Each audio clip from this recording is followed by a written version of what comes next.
Hello everyone, আজ বিকেল বিকেল বেরিয়ে পড়েছি। কি সুন্দর লাগছে না আকাশটা? কিন্তু ভীষণ গরম ছিল ওই দিন। এটা ছিল ঝাঁপের দিন, মানে পয়লা বৈশাখের আগের দিন।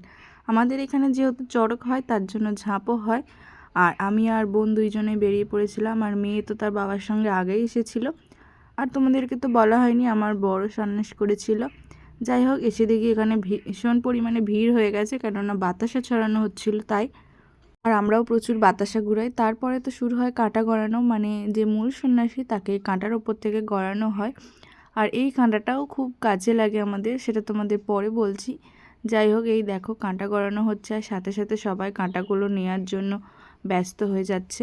সবাইদেরই চড়ক সমান হয় না, অনেক জায়গায় অনেক রকম নিয়ম। তারপরে এই যে ঝাঁপ শুরু হবে, সবাই তাই দাঁড়িয়ে আছি। প্রথম ঝাঁপ এই যে যাচ্ছে, আর মূল সন্ন্যাসী তো আগেই গেছে, গিয়ে দাঁড়িয়ে থাকে ওইখানে। তারপর ঝাঁপ শুরু হয়। ঝাঁপটা হচ্ছে দেখতে একটু মনে হয় যে মানুষটা অত ওপর থেকে পড়বে, কিন্তু খুবই ভালো লাগে। আর প্রথমে তো উঠেই ঝাঁপ খেয়ে নেয় না, প্রথমে উঠে ফল ছোড়ায়, মানে কলা, শসা, বাতাসা এইসব ছোড়ায়, তারপরেই ঝাঁপটা কাটে।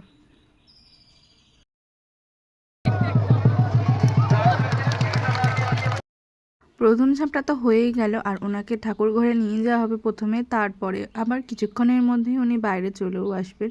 ওই যে ঠাকুর ঘরের দিকে নিয়ে যাওয়া হচ্ছে।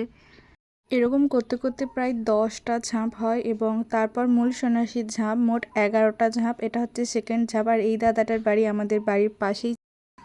যাই হোক, এই দাদাটাও উঠে পড়ে আর ঝাঁপ কাটে।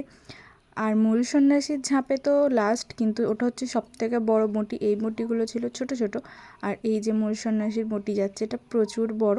আর এটা দেখতে সবথেকে বেশি ভয় লাগে।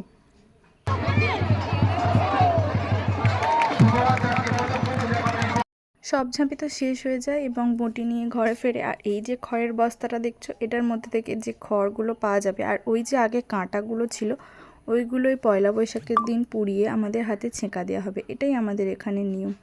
সবশেষে আইসক্রিম খেয়ে তারপরে চলে আসি বাড়ি।